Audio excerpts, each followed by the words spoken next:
es muy existencialista, ¿viste? ¿Estamos preparados? No sé si estamos preparados. No, nunca uno está preparado, pero bueno, Claro. ya estamos, ¿eh? Bueno, buenas tardes, buenas noches a todos. La magia de la televisión nos lleva de nuevo a este tipo de artilugios. Nosotros estamos grabando esta charla teórica de Dimas todavía con luz de día. Ustedes la verán junto con docentes y estudiantes del taller, la verán en el YouTube, suponemos, si Dios nos acompaña y si la tecnología y si todos los capos del Facebook y de las redes nos acompañan. La verán en un ratito. A partir de las 19:15 creemos que va a estar lista en el canal. Esperemos que haya sido así. Si estás viendo esta grabación como las canciones, como las películas del futuro, si estás ¿Se viendo esta grabación, autodestruirá? significa que encontraste, si en este momento me estás viendo, significa que encontraste el portal. Bueno, vamos a hacer las presentaciones formales. Estamos hoy en este ciclo de charlas instrumentales con una charla un poco diferente, una charla que no pretende ser tan instrumental sobre los sistemas de dibujo, sino que pretende ser de alguna manera un poco conceptual. Luego de esta primera preentrega que nos trajo algunas sorpresas, la mayoría de ellas buenas, todo hay que decirlo. Entonces estamos con Dimas González, que es un amigo de la casa y además amigo personal. Él es docente de la Facultad de Arquitectura de la UBA y además de la Facultad de Arquitectura de la Universidad Nacional de La Matanza. Es arquitecto especialista en lógica y técnica de la forma, con lo cual de alguna manera él se está especializando o se especializó en el área de morfología, por decirlo de alguna manera, en nuestra casa de estudios. Y desde hace poco también es investigador FADU en el área de didáctica del proyecto, con lo cual una de sus especialidades también es la enseñanza. Hace tiempo yo tomé contacto con su proyecto de tesis de maestría y me di cuenta que estaba relacionada con el paisaje, íntimamente con el paisaje latinoamericano y con un montón de los referentes que nosotros estamos viendo en la cátedra, que son estos referentes que tienen que ver con producción del hábitat popular de alguna manera expresiva, de alguna manera poética, algo que empezó hace muchos años con Ciudad Abierta en Chile, que siguió con la Universidad de Talca, algo que practican de alguna manera nuestros amigos de Rosario, los matéricos periféricos, y que hay una serie de arquitectos de Perú y una serie de arquitectos en Latinoamérica que nosotros usamos como referentes que tienen este tipo de arquitectura, una arquitectura modesta, si se quiere, en los recursos económicos, una arquitectura nada acaramelada, me gusta decir a mí, una arquitectura muy, muy, muy desde las entrañas, muy al cuerpo, una arquitectura de un altísimo impacto a pesar de su escaso medios económicos. Además, Dimas es, y por eso, perdón, termino la frase que me la estaba comiendo, por eso decidimos que venga a charlar con nosotros un poco informalmente sobre estos temas que a él le gustan y que a nosotros también nos gustan. También es socio de su estudio particular, 2MGA, principalmente trabaja en el campo de la arquitectura institucional. Entonces, basta ya de presentaciones. Buenas tardes, Dimas, ¿cómo estás? Buenas tardes, Isma.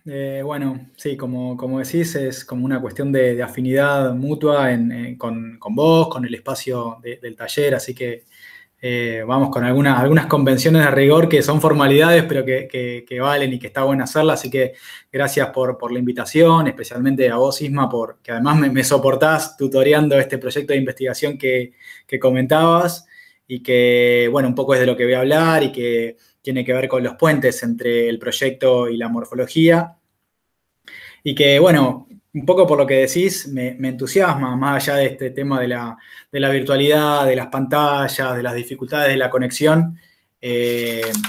Bueno, como decía, me entusiasma, aunque sea un ratito, participar de este espacio porque, bueno, considero humildemente que es uno de los espacios valiosos de nuestra facultad y que bueno, aprovechando un poco la impunidad, ¿no?, que tienen los invitados, bueno, me gustaría mencionar por qué, ¿no?, considero valiosos y que entiendo que para los estudiantes a veces es raro escucharlo del propio equipo docente porque es incómodo, porque no está bueno tirarse flores uno mismo, pero bueno, me parece que está bueno mencionarlo y que los estudiantes se entusiasmen en el espacio en el que participan y en el espacio en el que se están formando y a veces enunciar por qué un espacio es valioso, como que bueno, está piola.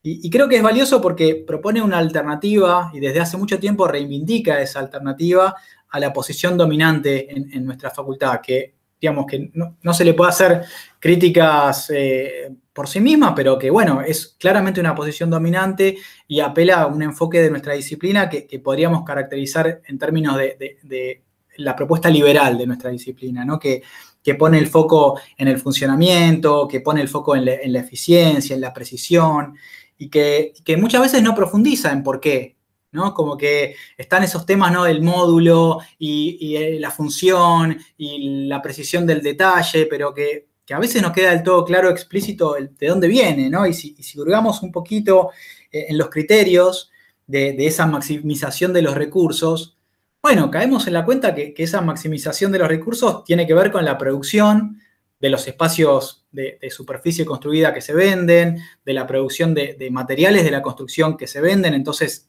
el módulo empieza a siempre caer casualmente en la proporción de cómo se producen esos materiales que usamos en la industria de la construcción, y que eso termina, digamos, en la maximización no solo de los recursos, sino de ganancias que van hacia algún sector. No, entonces, poner el foco en la forma, poner el foco en los hábitats populares, bueno, supone una aproximación al proyecto que es tan válida como la otra, pero que se puede sustentar, ¿no? Se puede sustentar en, bueno, cuáles son los intereses que estamos trabajando y que son intereses que no son indecibles, digamos, tienen su claridad en la indagación sobre la morfología, en el interés en cómo habitan nuestros habitantes, nuestros conciudadanos, y preocuparnos en esos temas.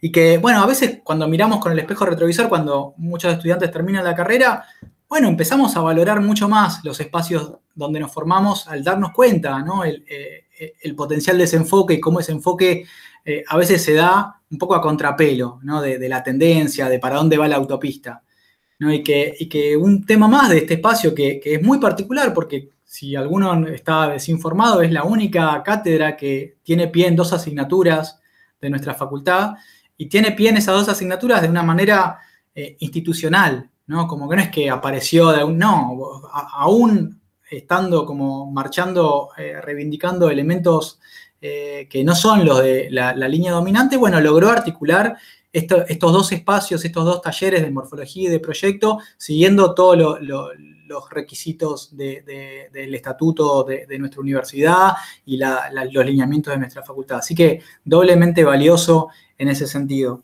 Y por ahí, bueno, como agradezco, un poco en nombre de todo el equipo agradezco. Me fui un poco por las ramas, pero tiene que ver, ¿no?, con lo que vamos a charlar, porque un poco poner en debate estos lineamientos dominantes hace a entender, bueno, cómo nuestra disciplina, bueno, se fue corriendo, ¿no?, de esta cuestión que podemos compartir muchos de que es, digamos, es un servicio a nuestras comunidades y principalmente a los que más lo necesitan. Y de repente empezamos a observar que esta dimensión liberal de nuestra disciplina asume, bueno, en la autoría, sin mirar dónde estamos interviniendo a nuestros costados, ¿no?, en la individualidad del autor, en proyectos que son autocentrados y que no caen en la cuenta de dónde están actuando, qué territorios, qué paisajes intervienen y cómo. Y creo que un poco la charla viene a pie de cómo los discursos disciplinares, las indagaciones de la forma, la cultura, hablando en términos generales, casi nunca se construyen desde arrebatos individuales, ¿no? De que seguramente hay aportes de ilustres que nos iluminan, que nos plantean horizontes, pero que por lo general son los colectivos los que los concretan, los que los dotan de significación, los que finalmente terminan habitando, ¿no?, esas producciones proyectuales y las valoran. Así que bueno, lo que voy a compartir un poco anda dándole vuelta a esta cuestión que implica cómo revalorizar las construcciones colectivas al pensar el proyecto. Y voy a empezar leyendo un fragmento de un ensayo que se llama Emoción, Lugar y Paisaje, de Joan Nouguet, que es un geógrafo contemporáneo que seguramente pueden googlear e investigar. Después, si querés, Isma, te dejo el texto completo para el que le interese para chismear. Y mientras vamos a ir viendo imágenes de construcciones que participan de nuestra ciudad de Buenos Aires como hitos significativos en las identidades, en la construcción de este acervo colectivo que es la ciudad. Bueno, arranco con la cita, que dice: la vida es, en esencia y a la vez, espacial y emocional. Interactuamos emocionalmente y de manera continua con los lugares a los que imbuimos de significados que retornan a nosotros a través de las emociones que nos despiertan. La memoria individual y colectiva, así como la imaginación, más que temporales, son espaciales. Experimentamos emociones específicas en distintos contextos y vivimos emocionalmente los paisajes, porque estos no son solo materialidades tangibles, sino también construcciones sociales y culturales, impregnadas de un denso contenido intangible, a menudo solamente accesible a través del universo de las emociones. Los lugares son los puntos que estructuran el espacio geográfico, que lo cohesionan, que le dan sentido.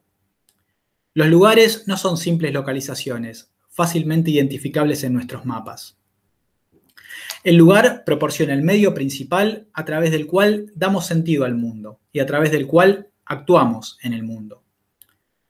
Los seres humanos creamos lugares en el espacio y los vivimos y los imbuimos de significación.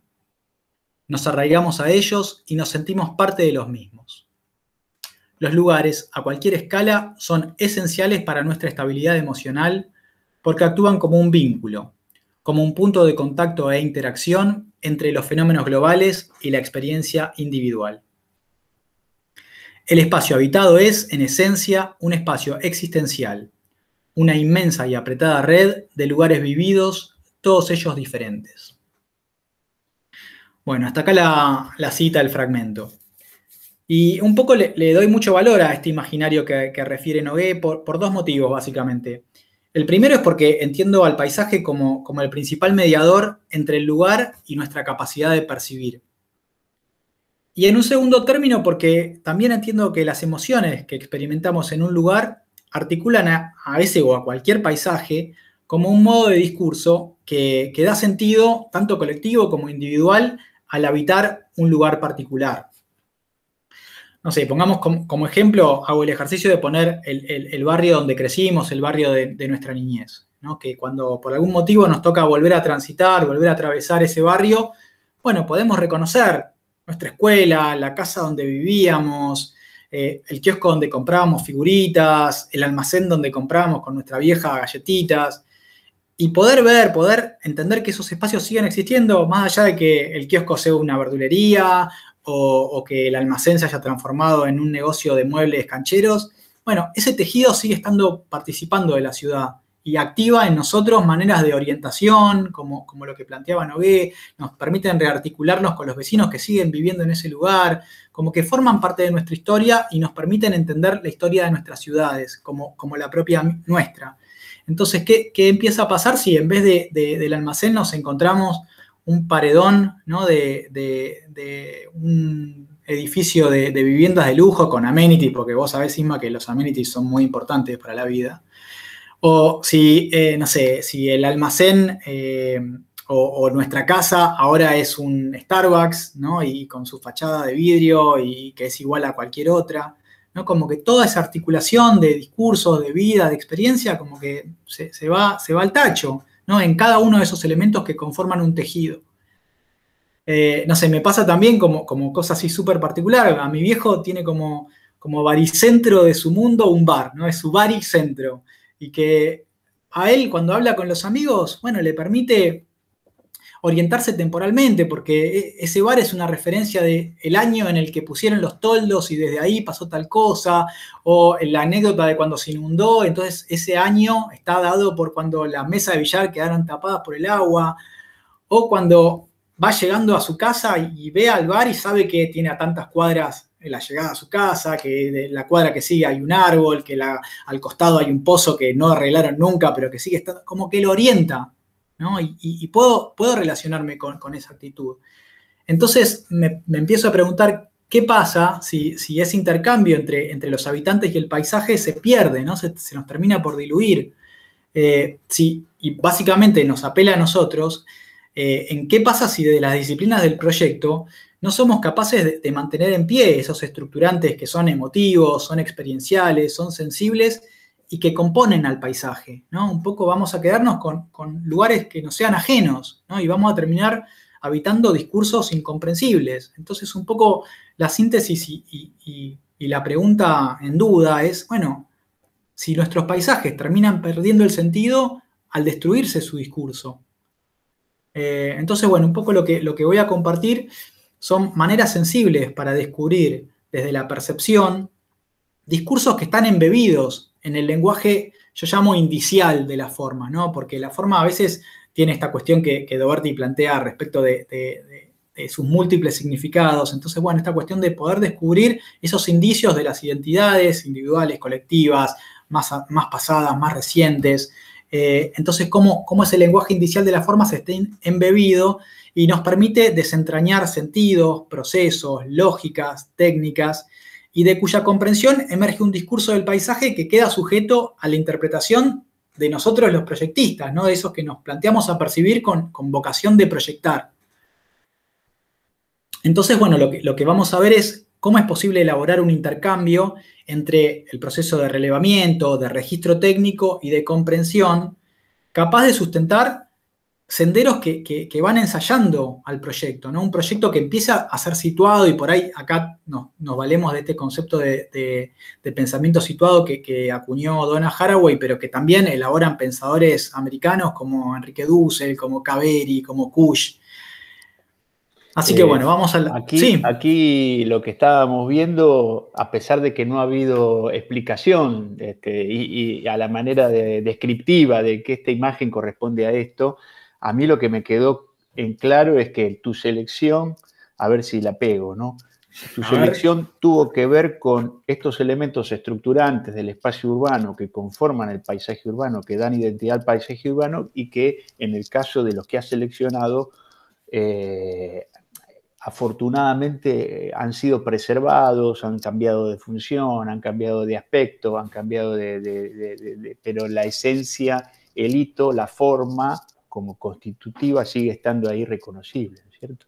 Eso es importante. Sí, exactamente. Un poco a eso va y a eso como que va. Sí, como que se va hilando con los conceptos, ¿no? De por qué ese paisaje tiene una manera de entenderse. Y también, vale decirlo, ¿no? Todos los lugares que perdimos, ¿no? Que se perdieron y que como que hay una aproximación al paisaje como propiedad privada, en el cual es mi terreno, es mi casa, la vendo y el que la compra la tira.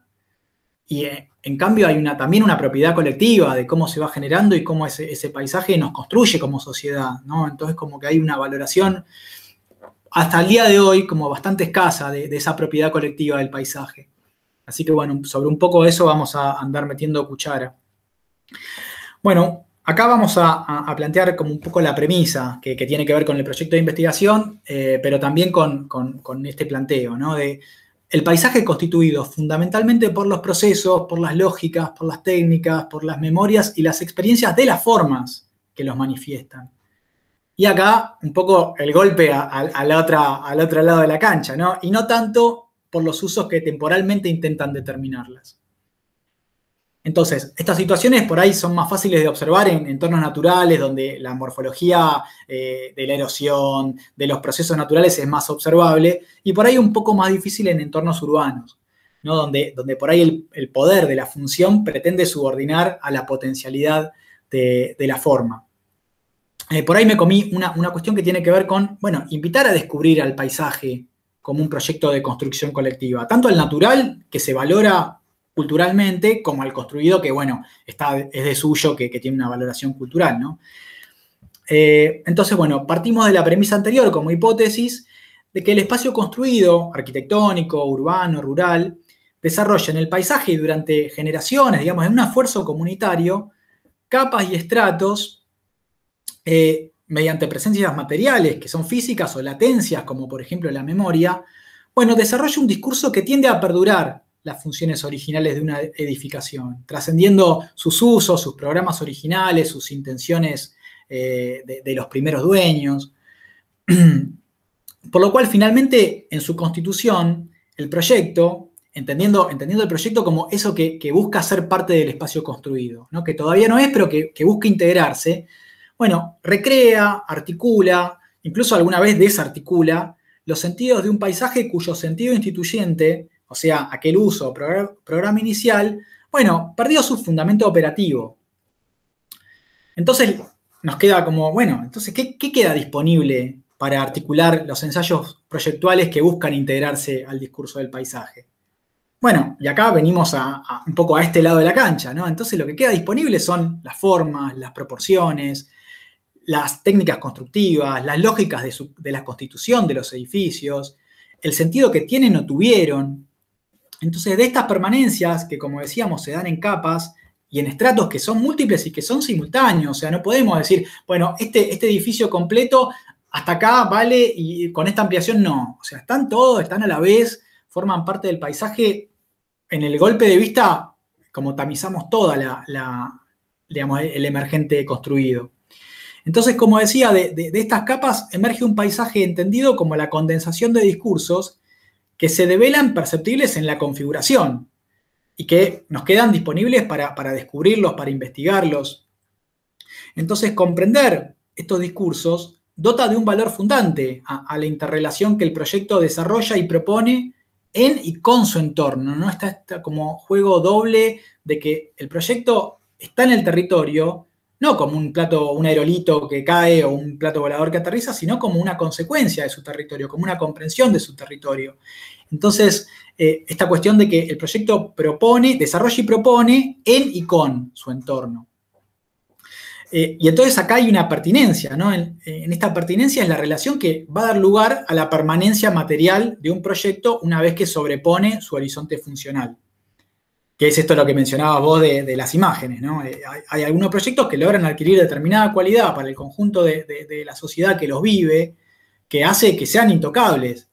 No tanto, porque vemos que hay muchas fuerzas que logran tirar cualquier cosa, pero bueno, algunos logran mantenerse en pie.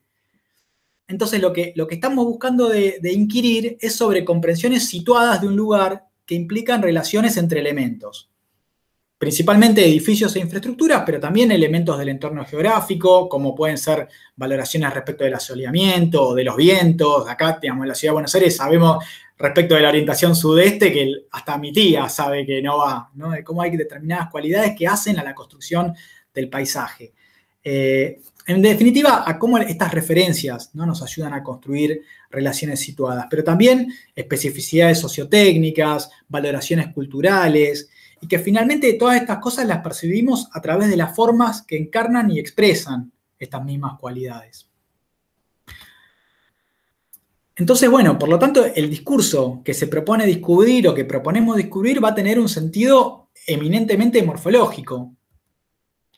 Y dentro de esta hipótesis es en la comprensión de este ámbito de intervención donde se condensan algunos de los fundamentos que, bueno, por lo menos desde la propuesta que estoy haciendo, planteamos esenciales al proyecto y que buscamos descubrir desde la lectura de la forma, promoviendo o buscando promover una aproximación que integre la percepción, la comprensión y la imaginación y que se manifiestan en registros morfológicos que van a resultar insumos esenciales al proceso proyectual.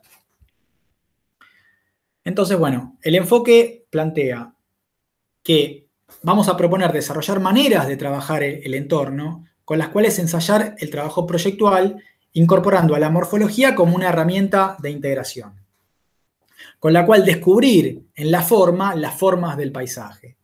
Y en las formas del paisaje están sus posibles discursos, está la profundización en las lógicas constitutivas de su lenguaje, en las emergencias geométricas, digo, de estas formas descubiertas, ¿no? Las escalas, las contexturas, las coloraciones, bueno, un sinfín de etcéteras, ¿no? Que de algún modo hacen la mediación entre la percepción sensible y el gesto técnico que implica el proyecto.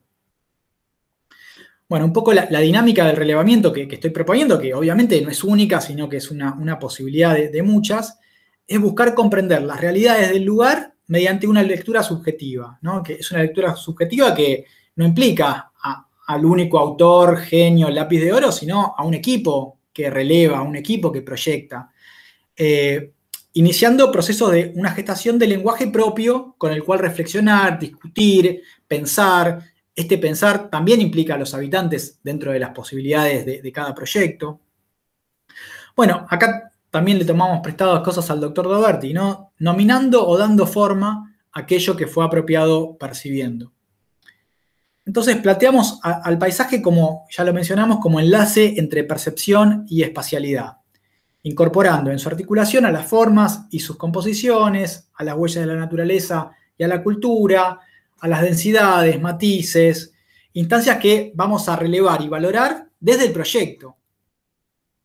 Entonces vamos a asumir a la morfología como un universo relacional e integrador. Relacional porque busca integrar todos estos indicios, e integrador porque se integran desde el reconocimiento de la totalidad que nos plantea la forma, condensándose en instancia de comprensión al percibir, o sea, de empezar a utilizar a la morfología como una herramienta de comprensión, como un tamiz, como un cristal para comprender, y habilitándose como herramienta para expresar lo comprendido en instancias sistemáticas de visualización. Digamos, del mismo modo que podemos percibir a través de los cristales de la morfología, bueno, también la morfología nos permite articular una manera de graficar, de visualizar estos descubrimientos. Entonces, un poco como síntesis de esta primera etapa, podemos plantear que entendemos una percepción que comprende y representa no desde una percepción abstracta, porque desde esa percepción abstracta pierde el camino de los significados de esa percepción respecto de su sentido, de cada pieza, de cada elemento, hasta el conjunto integral, provocando un poco una desnudez de significación y de valoraciones situadas a las formas percibidas, al conjunto que conforman, a la historia que las antecede. Así que bueno, ahora vamos a ver algunas imágenes como para ilustrar un poco este proceso, que no quede en el aire. No sé si tenés alguna cosa como para comentar antes, Isma. No, está muy claro, se ve bien, así que adelante. Bueno, vamos a compartir algunos trabajos de estudiantes que fueron haciendo un poco este ejercicio, que fueron sirviendo pobres de conejillos de indias, pero que esperamos que les haya resultado como herramienta de aprendizaje. Acá tenemos un primer ejemplo natural, digamos, en un entorno agreste, en el lago argentino, en el glaciar Perito Moreno. Podemos ver acá una foto satelital, acá una aproximación al cuadradito ese que veíamos de área de intervención. Y bueno, vamos a ver un poco cómo es ese paisaje, qué cualidades tiene, qué materialidades, cómo empieza a desplegar formas y composiciones, juegos de proporciones, integraciones, texturas. Y acá vemos una primera aproximación a esta lectura perceptiva que comienza a tener dotaciones morfológicas, ¿no? Acá hay un trabajo que entiende que este paisaje está configurado por las variaciones del agua, ¿no? El agua en su estado congelado, glaciar, ¿no? En su estado líquido derretido, o de nieve, o haciéndose gaseoso, incluso en su estado ausente, ¿no? En las marcas que deja en las piedras a través de la erosión del glaciar. Entonces empieza a aparecer este dibujo donde hay manchas que se chorrean derritiéndose, otros donde aparece un blanco muy nítido, otro donde el blanco empieza a hacerse más difuso, en otros lugares donde el negro, que vendría a ser estos chorreos de agua, empieza a consolidarse y a tener como mayor profundidad. En algunos lugares se sugiere alguna trama que empieza a hablar de otra discursividad. Y cuando esto empieza a adquirir cualidades de registro, bueno, empieza a contrastarse, ¿no? con las cualidades reales de ese paisaje. Empieza a tomar medida, ¿viste? Decir si esto que se está planteando como hipótesis, bueno, tiene sustento, vale la pena desarrollarlo. Y finalmente, el trabajo más específico de la morfología empieza a asignarle cualidades a través de conceptos y palabras, a través de formas un poco más precisas, a través de relaciones que ya empiezan a configurar posibilidades proyectuales, ¿no? Cómo la referencia a estos distintos estados del agua es capaz de condensar los procesos y las lógicas de las formas del territorio, entendiendo las diversas presencias, como decía, hielo, nieve, agua, rocío, etcétera, como latencias que van erosionando, transformando, configurando cualidades que luego el proyecto tiene disponibles para incorporar.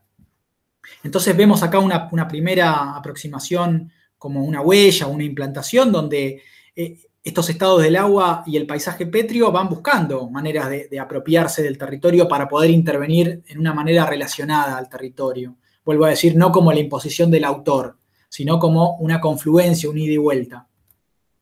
Y acá finalmente tenemos el resultado, vieron cuando trae la torta completa Juanita, pero más que nada lo que me interesa mostrar es, bueno, cómo estas cualidades siguen apareciendo en el proyecto, ¿no? Esta cuestión de hay algo que se chorrea, hay situaciones pétreas que conviven con situaciones congeladas, hay instancias de piedra en diferentes cualidades, y una cosa que podemos decir como cierta es que este resultado no podía preverse de antemano, ¿no? Este resultado es fruto del proceso de registro, de relevamiento, de comprensión, y que después el despliegue proyectual lo va precisando, lo va articulando, pero un poco el chiste de este enfoque es entender al arraigo como un valor, y ese arraigo es, digamos, tiene potencial de ser comprendido y ser incorporado desde la forma.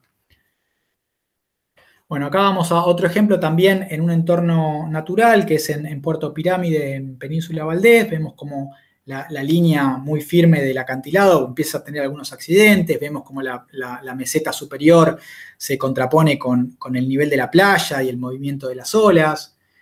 Acá tenemos un zoom sobre el lugar un poco más específico.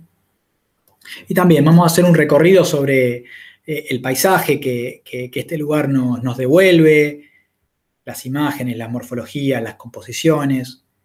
Y acá tenemos un trabajo que empieza a jugar a buscar, digamos, en ese paisaje a través de fotomontajes y de insinuaciones de contraste.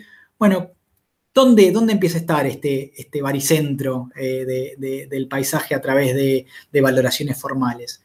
Y empieza a haber intercambios que en una primera instancia aparecen un poco difusos, aparecen tal vez un poco claros, pero que lo que les permite entender a estas chicas que hicieron este trabajo es que hay un intercambio permanente entre el mar y el acantilado, ¿no? Y en este esquema podemos empezar a ver cómo las fuerzas de esa dinámica, ¿no? de esa efervescencia del mar choca y se encuentra con el continente, ¿no? Esa escala continental de la lectura, que a su vez es súper precisa de este sector de acantilado, este sector de Puerto Pirámide. Entonces, como configuración morfológica, es bueno, cómo esto empieza a comprenderse a través de la forma, ¿no? Cómo el registro de las formas dinámicas y cambiantes de las olas empieza a adquirir cualidades que se respaldan en la lectura, pero que empiezan a tener una intencionalidad propia. Y un poco aparece esta instancia híbrida, ¿no? Donde lo que era primero solo las olas, ahora es un ensayo entre la cinética de las olas y la quietud del acantilado. Y empieza a aparecer una instancia intermedia, como decía, híbrida, ¿no? Y vemos cómo estas formas empiezan a hacer una nueva lectura de ese territorio, sin embargo no se deslinda de la lectura real. Y acá podemos ver cómo empieza a adquirir con este proceso del gesto técnico, ¿no? Como el gesto técnico, en este caso del dibujo en una especie de sección, nos empieza a indicar por dónde continuar, por dónde seguir. Y acá hay un reconocimiento bueno, cómo en este lugar de fisura, en este quiebre del acantilado, hay un ámbito de duración, ¿no? Donde este intercambio entre el acantilado y las olas se profundiza, ¿no? Ya no es la línea, sino que es en este hueco donde, bueno, hay un ámbito donde esto puede encontrar su coherente interpretación en el paisaje y donde el proyecto va a sentarse. Entonces, en esta fisura empieza a aparecer también una referencia morfológica, ¿no? Que tiene que ver con la cuña, que tiene que ver con estos salientes y entrantes, y que continúa esta lógica de hibridación, ¿no? Acá en una imagen que nos empieza a hablar de la sección horizontal de la planta. Y acá algunos ensayos en maqueta de cómo esta morfología, ya es un desarrollo que viene al caso para completar, ¿no? El proceso, pero de cómo va continuando los ensayos y cómo el proyecto tiene esta lógica de no saberse a priori, de irse descubriendo a medida que avanza. Bueno, y acá tenemos una imagen un poco más acabada de lo que termina siendo el trabajo entregado, ¿no? Pero que sigue manteniendo esa lógica de dinámica, de encontrar el lugar, de ida y vuelta, de hibridación. Bueno, ahora pasamos a un contexto un poco más urbano, productivo, el puerto de Mar del Plata. Sí. Recordanos una vez más cuál es el origen de estos trabajos, si son de taller de proyecto, sí. ¿De dónde son? Bueno, claro, yo ahí como que vuelvo a la lógica de los proyectos de investigación que después digamos, en la bibliografía se dan los créditos. Estos trabajos son todos de arquitectura 4 de la Cátedra Pedemonte, ya extinta Cátedra Pedemonte. Otro de los espacios, bueno, en eso es lo que decía de los espacios valiosos que quedan en la facultad, ¿no? Que a veces estos espacios que están a contrapelo, bueno, muchas veces no logran consolidarse institucionalmente con todos los requisitos digamos, otro elemento más por el cual es valioso el espacio de forma y proyecto, ¿no? De que además de su aporte disciplinar, bueno, también se hace cargo de que nuestra facultad tiene requisitos formales en términos, digamos, institucionales, pero bueno, sí, estos trabajos, este que vamos a ver ahora es de... Quiero, ya que lo nombraste a Marcelo, lo recordamos con muchísimo cariño. Marcelo nos dejó el año pasado, creo, o el anteaño, el año pasado. Y más allá de los espacios que vos planteás, que a veces no se llegan a consolidar del todo, o que después de estar mucho tiempo consolidados, la misma renovación nos lleva a perder algunos espacios que son valiosos y que yo los reconozco como tal. A mí me parece que es interesante, en distintos caminos, el taller de Marcelo también, a su manera, constituía una forma de hacer investigación proyectual como la hacemos nosotros en el taller de arquitectura y en el taller de morfología. Así que, de alguna manera, son cátedras que en ese aspecto están hermanadas. Bueno, no sé, ya que lo mencionás, me parece que otro elemento que se me pasó, la verdad que me parece que está bueno mencionarlo, es que el taller también tiene como una cualidad respecto de las variantes, digamos, entre comillas, laborales de nuestra disciplina, ¿no? De que dentro de la otra lógica es como que el objetivo es el estudio exitoso, la publicación en revistas, ¿no? De ser esponsoreado por tal o cual empresa de materiales, y de repente en el taller se ven, incluso en el equipo docente, bueno, las variantes de extensión en el territorio, extensión universitaria, de docencia, obviamente, de investigación, de trabajar el proyecto en ámbitos públicos, ya sea gubernamentales o en asociaciones comunitarias, ¿no? De cómo hay todo este juego de variantes, ¿no? que hace también a poder consolidar los espacios, no solamente desde la cuestión disciplinar, sino asumirlas también políticamente, ¿no? De que cuando uno adquiere una bandera, bueno, hay que defenderla con todas las herramientas que se requiere. Tuvimos un poquito una digresión, pero seguimos con los proyectos. Gracias. No, a vos porque me había olvidado, de eso lo había pensado y se me chispoteó. Bueno, volvemos a estos últimos dos trabajos que voy a mostrar, son varios trabajos y son del nivel de PU. Bueno, como decía, es el puerto de Mar del Plata y haciendo como un poco de repaso también en el imaginario que supone la ciudad de Mar del Plata, ¿no? Sus paisajes, sus hitos, sus referencias y acá algunas más directas del puerto, ¿no? De la presencia de ese silo histórico, de la pregnancia material que tiene, no solo en el paisaje. Bueno, acá también otros habitantes que también está interesante poder incorporar a nuestros proyectos. La escala que tiene, la dimensión, ¿no? De gigante que tiene que ver también con la actividad. Bueno, y acá algunos montajes que nos empiezan a ilustrar en cómo la realidad tangible, bueno, también tiene maneras de articularse en nuestra percepción intangible, ¿no? En cómo rearticular estas presencias a través de la técnica del montaje, ¿no? Y imaginarios que tienen que ver con la ciudad feliz, con distintas etapas de la ciudad feliz, del turismo, del balneario, de los sindicatos. Y bueno, dentro de esos imaginarios empiezan a aparecer miradas proyectuales, ¿no? En este caso, una intervención sobre la dársena que asume en este juego de ortogonalidades, ¿no? Una que está dada por el dique y por la línea de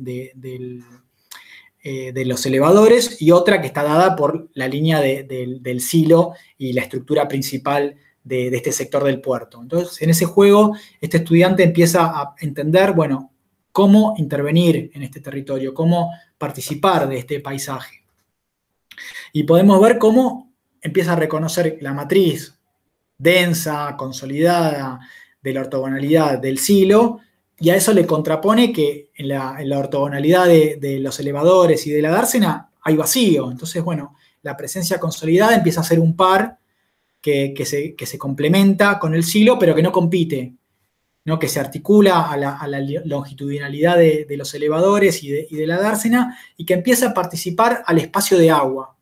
Entonces aparece una trama extraña en la cual empiezan a convivir estos dos mundos que parten de una lectura, o sea que el segundo y el primer mundo son parte de una misma lectura que se integra a través del proyecto, ¿no? Como que el proyecto acá vemos cómo se estructura internamente y respecto de ese entorno a través de esa trama que es simultánea y que busca articular estos dos sistemas que mencionaba, ¿no? Y cómo la pieza, cuando empieza a hacer volumetría, digamos, como que hay una cualidad también de la morfología, de que no es hacer la planta y después elevamos la fachada. No, el proyecto es siempre una totalidad que encuentra en su sección horizontal y en su sección vertical cualidades análogas representadas por distintos elementos digamos, de comunicación. Entonces acá cuando entendemos la volumetría sigue participando de esa trama de dos relaciones en la cual se integra el paisaje sin disminuir su propia especificidad. Como que la pieza nueva y la pieza existente coexisten e interactúan en el paisaje que está resultante como vocación, ¿no? Hay una cualidad que el proyecto va descubriendo y precisando desde el relevamiento hasta su concreción y que parte de esta lectura sensible, de esta percepción que logra estructurarse a través de un registro, donde participa otra vez la morfología, y finalmente es el proceso del proyecto el que va decantando, el que va integrando, el que va articulando la manera en la cual este registro y este relevamiento cobran valor. Bueno, acá tenemos otra manera sobre el mismo territorio de aproximarse, ¿no? Este tiene que ver con los recorridos y con entender hitos y entender que hay pausas y que hay subsistemas. Entonces podemos ver cómo estos hitos se articulan en este diagrama de referencias en los cuales hay recorridos que logran entenderse como claustros interiores, que no dejan de permitir la continuidad del recorrido, pero sí que nos permiten entender que hay subsectores que adquieren determinadas cualidades o determinados valores. Y cuando esto empieza a precisarse y se empieza a incorporar los temas de uso y de cómo se habitan estos programas, bueno, sigue estando esta misma lógica donde ya acá adquiere una cualidad morfológica, ¿no? Estas formas que nos permiten entender cómo hay continuidades y cómo hay enclaustramientos que tienen simultaneidad, que tienen superposición, que tienen intersecciones y que a su vez tienen fluidez. Entonces, cuando vemos cómo esto se traduce a la instancia del proyecto, bueno, empezamos a ver cómo hay partes y subpartes, pero hay totalidad, ¿no? Y que las partes y las subpartes y la totalidad también participan de la totalidad del territorio y del paisaje, en simultáneo. Como que ahí hay un valor que digamos, resulta interesante y que tiene mucha relación en gran medida con el planteo de Doberti de la morfología. Digamos que la morfología no es una cuestión estática, sino que hay una multiplicidad de posibilidades para ampliarse y después, desde el confín más último de esa ampliación, tenemos la posibilidad de volver. Bueno, acá vemos como por ahí la definición más puntual de la planta de la sección horizontal. Bueno, entendemos cómo estas piezas configuran totalidades de las cuales participa también el contexto. Y finalmente, en una perspectiva de recorrido, podemos ver cómo visualmente las transparencias nos vuelven a traer el contexto sin deslegitimar la aparición de lo nuevo del proyecto. Bueno, por último tenemos acá una intervención urbana en Rosario. Esta es la desembocadura del arroyo Saladillo en el Paraná. La parte de arriba es la ciudad de Rosario, la parte de abajo es Villa Gobernador Galvez. Podemos ver cómo hay una serie de infraestructuras casi intermetropolitanas, porque están las autopistas, los ferrocarriles, vemos abajo también la estructura del frigorífico Swift.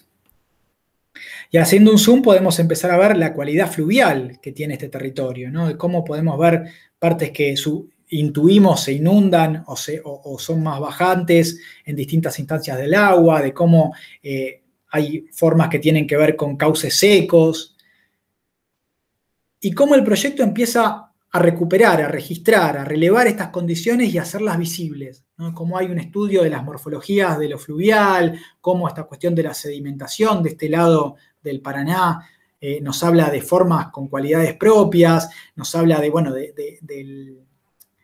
la cascada que está ahí a unos metros cerca del lugar de la desembocadura, de cómo también hay memorias de los habitantes, ¿no? Este lugar también a principios del siglo XX era un área de balnearios, como de la gente pudiente, y eventualmente empezó a transformarse en una infraestructura productiva, y vemos ahí de fondo, simultáneamente en la memoria, los balnearios y el frigorífico Swift. Y cómo finalmente esto nos permite imaginar cartografías que van a ser, digamos, insumos proyectuales. No nos van a definir maneras de intervenir, pero sí nos van a dar modos, climas, atmósferas y formas, texturas, profundidades, que, bueno, en este caso esta cartografía nos permite imaginar. De cómo los hitos visibles del paisaje nos permiten rearticularse y darle significados y entenderlos como un conjunto en el cual participan los distintos elementos, y cómo esos elementos pueden entenderse como parte de un tejido o como hitos individualizables. Y cómo, otra vez, en un modo de cartografía, esta tiene como una restricción de estas formas, ¿no? Es mucho menos atmosférico que el inicial, que hablaba de las morfologías de lo fluvial, y esto otro habla de las morfologías de las infraestructuras, de las piezas urbanas, siempre en términos de las valoraciones que van haciendo los estudiantes como proyectistas. Acá tenemos otra aproximación cartográfica que tiene que ver con la topografía y cómo la topografía tiene una interfaz muy directa con lo fluvial, ¿no? Que la cuenca es cómo hay un espacio de bajada territorial, de cotas bajas que se inundan a través de una longitudinalidad de cauce que también a su vez tiene pendiente. Y finalmente vemos cómo la morfología nos permite integrar todas estas cualidades en una cartografía prospectiva, ¿no? En empezar a entender cómo estos elementos empiezan a anudarse, empiezan a reconocer densidades, empiezan a reconocer flujos que son más dominantes que otros. No quiere decir que no haya otros, pero sí en que en esta lectura se permiten visualizarse de una manera dada, con una forma que nos sugiere modos de intervenir, modos de pensar el proyecto. Bueno, vamos a resumir ahora un poco este ejercicio de lo que fue esta exposición de trabajos, y partimos de esta frase de Doberti, ¿no? La forma no es un atributo, una parte o una característica que pueda ser deslindada o separada de la totalidad conformada. Entonces lo que vamos a hacer es que el que proyecta va a hacer un ejercicio de comprensión que no solamente entiende reconocimiento de formas sueltas, como caídas, como decía antes, como un aerolito, como un plato volador, sino que vamos a intentar entender la interrelación orgánica que se percibe como parte y como totalidad, explicitando ritmos, pero también sistemas de ritmos, proporciones y sistemas de proporciones, texturas, tramados, con sus diversas escalas, con sus diversas apreciaciones, perdón. Y por ahí una referencia también a qué queremos decir por orgánico, ¿no? A veces hay como un genérico de que el orgánico tiene que ver con formas sinuosas o de entidad biológica, y por ahí el significado de orgánico tiene mucho que ver con esta frase de Doberti, ¿no? Que es el entero que está compuesto de partes, que se reconoce como entero, digamos, como ejemplo de la uña, ¿no? La uña del dedo. Uno no puede entender una uña como una entidad suelta andando por el mundo opinando de las cosas. La uña está siempre relacionada al dedo, está relacionada a la mano, está relacionada al brazo, finalmente a una persona.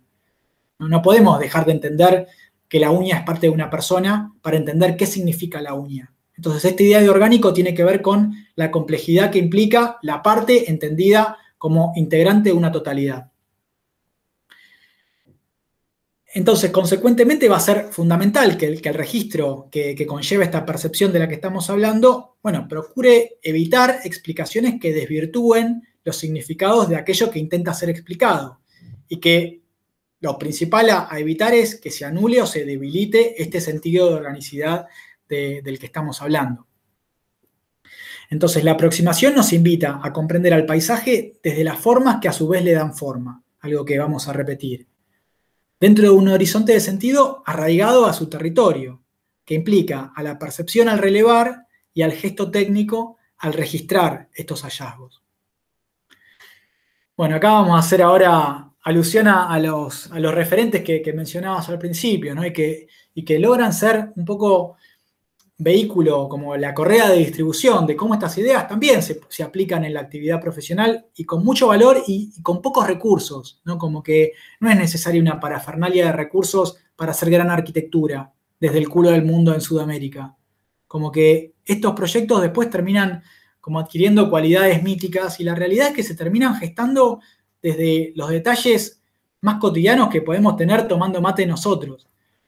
Vamos a ver este proyecto de Barclay y Kruse, de Sandra Barclay y Jean-Pierre Kruse en Paracas, es un museo de sitio. Y acá tomamos una referencia que no es casual, que no es anecdótica, que no es por la galería, y es, bueno, cómo el proyecto retoma registros de antepasados, no para copiarlo, para mal entender la literalidad, sino que dentro del pensamiento en el cual se desarrolla este proyecto, estos tejidos son relevantes y podemos ver cómo empiezan a leer determinadas configuraciones que no sabemos cómo van a ser, no sabemos cómo va a terminar resultando en el proyecto. Tal vez salga el tiro por cualquier otro lado, pero vemos cómo ya hay una configuración morfológica que está formando parte del acervo cultural de un territorio. Y que vemos en esta primera prefiguración, bueno, cómo hay algunas cualidades que ya siguen estando, ¿no? Que están en el pensamiento de cómo la forma tiene una manera de articularse en este lugar particular.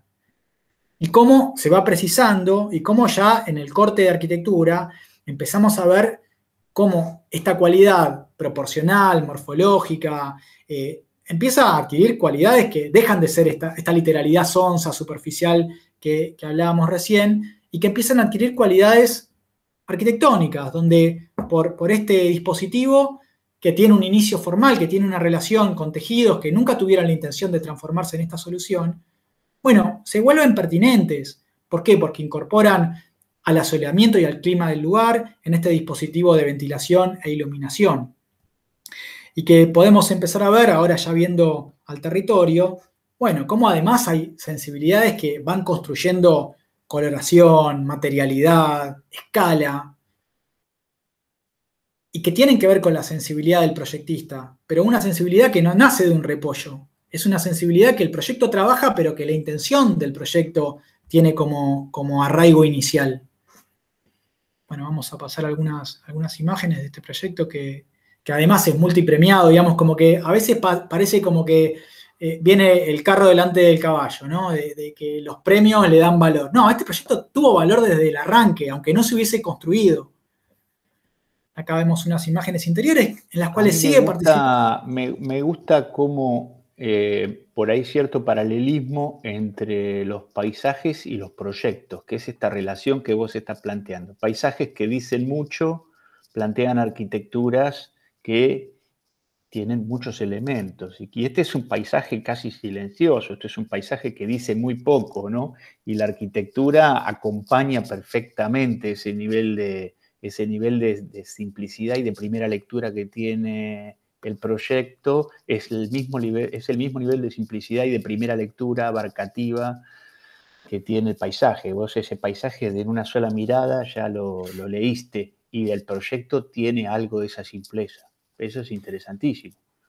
No, y también tiene una valoración muy profunda de qué es este territorio, ¿no? De que hay miles de años de historia cultural en este territorio, que por ahí desde nuestra concepción cultural es muy difícil apreciar, porque, no sé, del mismo modo que por ahí para Sarmiento la Pampa era el desierto, y que por ahí para los pueblos originarios de los ranqueles, bueno, el desierto era, no sé, desde la visión europea. O sea, la Pampa hoy por hoy es una cantidad de referencias que no podríamos entender a la Argentina sin la Pampa. Sin embargo, la valoración europea era que eso era el desierto.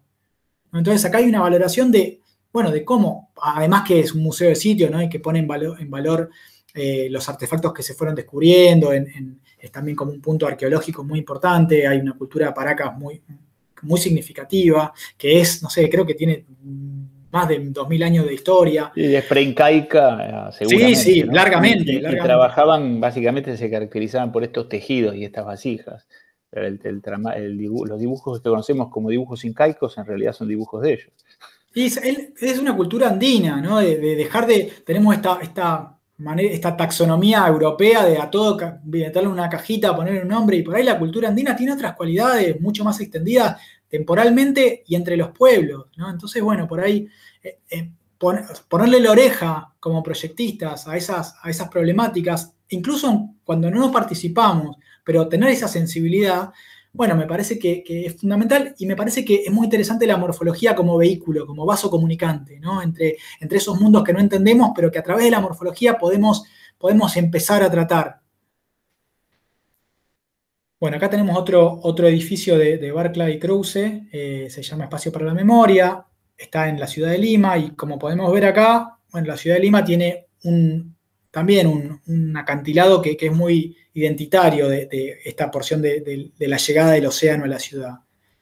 Y cómo tiene formas, y cómo tiene materialidad, y cómo tiene paisajes que son muy propios. Y vemos cómo este museo se encuentra en una posición de cierre, llamemos de una formación, y cómo, más allá de su obvia artificialidad, bueno, cómo forma parte de ese paisaje desde su intención, desde su vocación, ¿no? Como que no tiene una intención de decir, bueno, muy lindo el acantilado, acá estoy yo. No, se pliega a la lógica del acantilado. Podemos ver la sutileza de la cual los calados de los vacíos, bueno, tienen una asociación casi que es obvio mencionar con las erosiones verticales fíjense cómo los calados son horizontales y las erosiones son verticales, y sin embargo hay una sensibilidad muy, muy afín y que tiene que ver con la lectura de la forma. Fíjense cómo en la imagen de abajo está, digamos, hay cero mímesis, sin embargo están como mutuamente midiéndose, compaginándose, articulándose el edificio, la métrica de la estructura, de las rasgas que están en el piso, con la textura de la piedra a su lado. Y también podemos ver este reconocimiento de la posición, mirando al horizonte, mirando al mar, ¿no? Como que a veces parece que las cosas más pavas son las más difíciles de incorporar a la brillantez de los arquitectos, ¿no?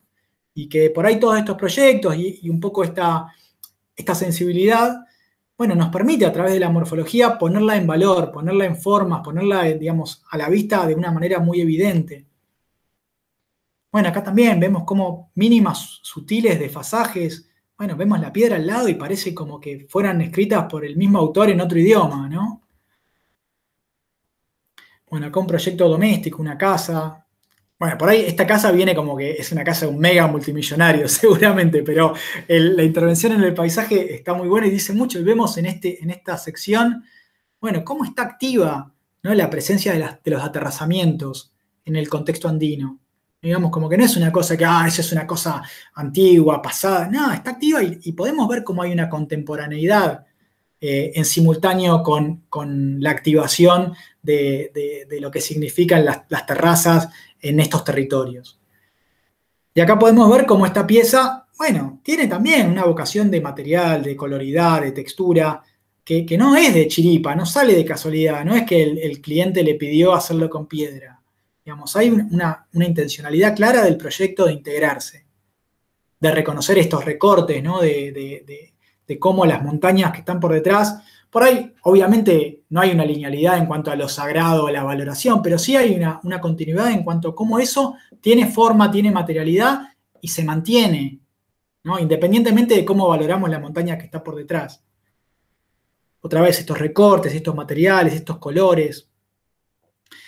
Un poco las obras de Barclay Krause que vimos y de Longhi como que operan salteando periodos de tiempo lineal, ¿no? Como que no reconocen la línea histórica como línea, sino que está esta simultaneidad de lo precolombino, de lo colonial, de lo moderno. No podemos dejar de entender que estas obras son contemporáneas, sin embargo le ponemos, digamos, una foto al lado de Sacsayhuamán y uno puede entender la afinidad, la familiaridad de las formas, de las técnicas, de las materialidades.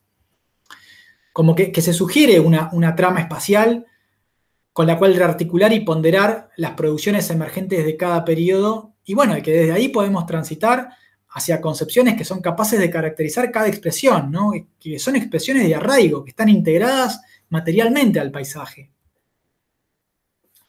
Bueno, acá tenemos un laburo muy diferente de los amigos del grupo Talca, que es el Mirador Pinohuacho, y que tiene, digamos, que apela, ellos hablan de una triada que es territorio, oficio y materia. Y que, bueno, apelan con mucha fuerza a la experiencia del habitante ante su territorio, ¿no? A las técnicas de construcción autóctono, al anclaje temporal, ¿no? Este mirador sucede como instancia compleja de un territorio que fue un poco devastado por la industria maderera y lo que quedó, obviamente la industria maderera cuando deja de ser rentable la explotación, hace la bolsa, se va a otro lado. Y atrás quedan los habitantes del territorio sin recursos y sin habilidades, digamos, más allá de lo que tenían para explotar la madera. Este es la tierra de Pedro Vázquez, que lo menciona mucho. Recomiendo, si tienen ganas de ver charlas de Rodrigo Yeward, es muy amigo de un amigo y es un genio contando, tiene una sensibilidad y una sencillez para hablar, que si buscan alguna charla en YouTube van a encontrar, hablando de este proyecto, que lo que voy a decir yo van a ser como balbuceos tontos al lado de lo que plantea este pibe. Pero bueno, básicamente Pedro es un leñador que trabajaba en este territorio, que vio que ya no podía explotar la madera y entendió que tenía que, en este caso, consolidar, plantear un emprendimiento turístico, para lo cual empieza a ver, bueno, qué tiene a su disposición para hacerlo. Digamos, tiene su mano de leñador, su técnica como carpintero rústico, y tiene un montón de leña que sobró, esta leña que vemos ahí que está tirada, o sea, no tuvieron que tirar ningún árbol para hacer este trabajo. Y entonces, bueno, ¿cómo articular estas cualidades con lo que vemos ahí en algunas imágenes, un volcán enorme que tiene como una especie de balcón de su terreno hacia ese volcán? Entonces, bueno, ¿cómo hacer un mirador con su material disponible, la madera, estos troncos enormes, su habilidad como leñador y su volcán? Entonces, bueno, empezamos a ver cómo las valoraciones del paisaje son muy diferentes en un caso y en el otro. Digamos, acá está el paisaje y también está el oficio propio del habitante. Y podemos ver, bueno, cómo fue el proceso de armado de esta pieza, ¿no? Con formón, con piezas enormes, enteras de madera, con un peso gigante, con, no sé, las maneras de producir con un camión que le sacaban la rueda y hacían una sierra. Y lo que terminamos viendo como instancia terminada, bueno, uno puede imaginar que era algo que estaba a priori pensado para ser así, pero la realidad es que esto fue fruto de lo que hay, ¿no? De resolver con lo que hay y cómo lo que hay nos permite, a través de entender cómo la forma integra el saber de Pedro el leñador, las herramientas que estaban disponibles en su galpón, el material de la madera que había dejado como perdido la industria maderera y su volcán. Bueno, ¿y cómo aparece esta pieza?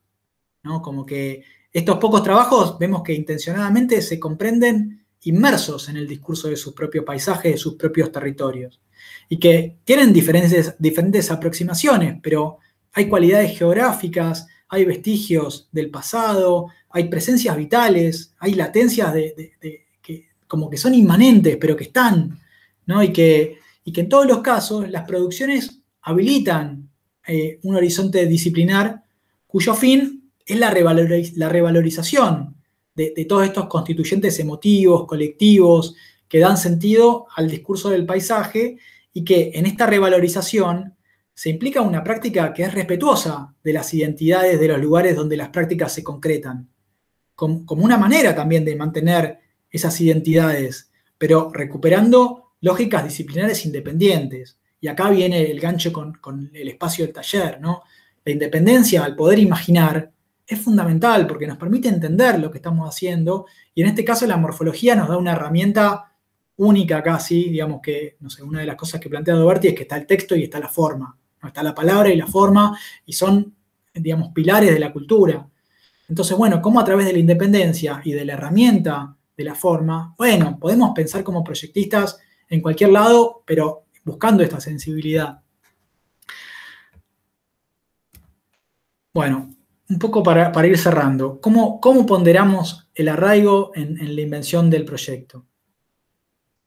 Bueno, proponemos una reelaboración del arraigo centrados en procesos de relevamiento y registro del entorno configurados por valoraciones morfológicas. Como decíamos, valoraciones que van a ser en un caso herramientas para elaborar preguntas sobre aquello que se percibe e intentamos comprender, y en otro para instrumentar respuestas coherentes y rigurosas a aquello que se ha comprendido. Un poco este punto requiere la importancia de reconocer en la forma sustancias que son de pertenencia y de pertinencia, ¿no? Porque entendemos a las formas como parte de un entorno que a su vez tiene forma y que da sentido a la forma de sus partes, ¿no? Y que configuran una totalidad orgánica de partes, subpartes, componentes que se proporcionan, que se sistematizan, que armonizan en una conformación específica donde ese discurso que se develó, que se descubrió, bueno, haya sentido en la concreción proyectual. Bueno, valoraciones que dotan a la arquitectura de significación, que configuran un sentido de arraigo capaz de sustentar la generación de nuevas formas, ¿no? Como que esta cuestión no implica que estamos presos en que lo que existe es lo que hay. No, lo que existe puede reinterpretarse, puede avanzarse, puede encontrar nuevos significados, pero que es un ciclo que está situado y que está abierto y que nos permite volver para atrás al mismo punto que avanzar para adelante.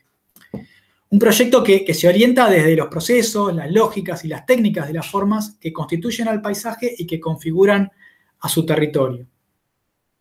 Y ya un poco para cerrar, comentar que el enfoque que estamos presentando implica un modo, entre un montón de otros posibles, de reconocimiento arraigado del paisaje, que no se imagina como la única vertiente, y que se busca inquiriendo en manifestaciones materiales que a veces tienen variantes que son técnico-constructivas y que a veces son procesos naturales como la erosión, como la sedimentación.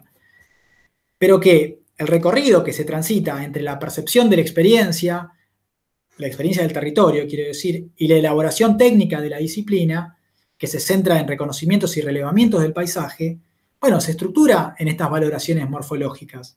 Y que estas valoraciones orientan y nutren al proyecto a través de los registros, de los procesos, de las lógicas, de las técnicas, de las memorias, de las experiencias, de estas formas que constituyen aquel paisaje.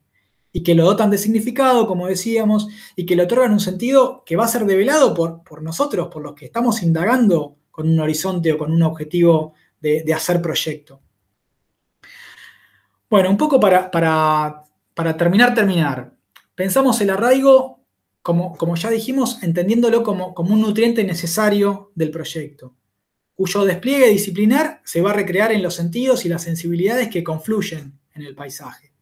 Un paisaje que se construye de imaginarios compartidos, de experiencias comunes, del cual redescubrir estas huellas valiosas en el proceso de relevamiento y registro, pero en un proceso de relevamiento y registro de formas, y de formas que a su vez tienen forma. Y una última pastilla del doctor Doberti, ¿no? Pastilla para pensar del doctor Doberti, un chivito podría ser. Bueno, esta Somos cita de la... todos cortados por la misma tijera, no podemos Un negar poco, que un poco sí, ha sido muy importante para todos nosotros. tal cual. Por favor, perdón. No, es esta cita, o sea, la leo, pero está ahí en la pantalla. La forma está antes de compresiones y sentidos, y después de las compresiones y los sentidos está la forma. Así que buenísimo, hasta ahí llegamos. Perfecto.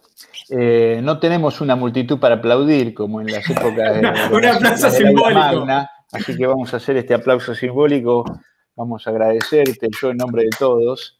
Y me gustaría también invitarte después a alguna de las instancias de nivelación, si pudieras, después vamos a ver si podemos coordinar y que vos puedas ver los trabajos que están haciendo los chicos. A mí me parece que por momentos son los estudiantes a los cuales está destinado la charla, son estudiantes de la primer morfología, ¿no? Entonces a veces uno puede decir, uy, mira, este es un tipo que está en la maestría, tiene un lenguaje quizás un poco elevado, tendría que bajar un poquito a tierra, pero a mí me parece que no, a mí me parece que está perfecto esta manera de encarar la problemática, la materia, esta problemática de la problemática o esta cuestión tan profunda de la relación entre el paisaje, que es un paisaje cultural siempre, y el proyecto, ¿no? Yo te cuento, los chicos tienen en estos momentos, estamos trabajando entre González Catán y La Ferrer, pero no en una zona periurbana, sino casi rururbana. Es el borde de la civilización, casi ya en el contacto con los terrenos más inundables del río Matanza, la parte del río Matanza más alta, ¿no? De la cuenca alta del río Matanza. Con lo cual, estos proyectos que vos mostraste, donde está la relación tan franca con el agua, en algunos casos el agua que se retira, como en el caso de Rosario, que aparece, se retira, los meandros que quedan secos durante un periodo. Eso nos resulta muy interesante para poder tomar nota de cómo otros proyectistas han planteado la relación con este paisaje.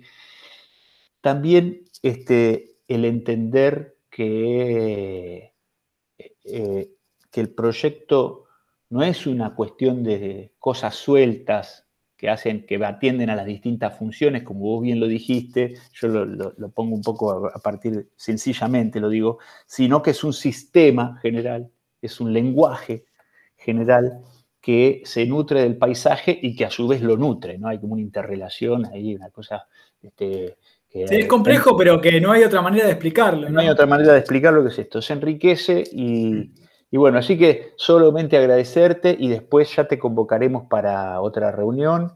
Esto, si tenemos suerte y si tenemos tiempo de subirlo, a las 7:15 estará pasando en YouTube. Nosotros estaremos mirándolo. No sé si vos, Dimas, tenés tiempo, pero bueno, los chicos tienen en el YouTube hay un lugar al costado para hacer comentarios, así que los comentarios que los chicos hagan al costado, nosotros, los docentes, el titular, o sea, el adjunto, el jefe de trabajo práctico y los docentes estaremos para tratar de responder. Y que sepan que lo que no podamos responder, Dimas es un amigo, es un conocido, así que él podrá, le preguntamos a él y después sobre algunas citas, sobre algunas bibliografías que nos puedan llegar a servir. Así que vamos a dejar de grabar aquí, te agradezco a vos y les digo a los chicos que después que termine esta charla se toman un cafecito, hacen el trámite por su casa, hacen el pequeño paseíto para estirar las piernas y después, digamos, 10 minutos después de que termine esta charla, nos vamos cada uno a sus respectivas comisiones. Gracias nuevamente, Dimas, y ha sido una alegría. Perfecto, buenísimo, contá conmigo, la verdad que me encanta participar, o sea, me siento como muy afín al espacio del taller, así que a disposición. Bueno, seguimos en contacto, dejo de grabar, abrazo.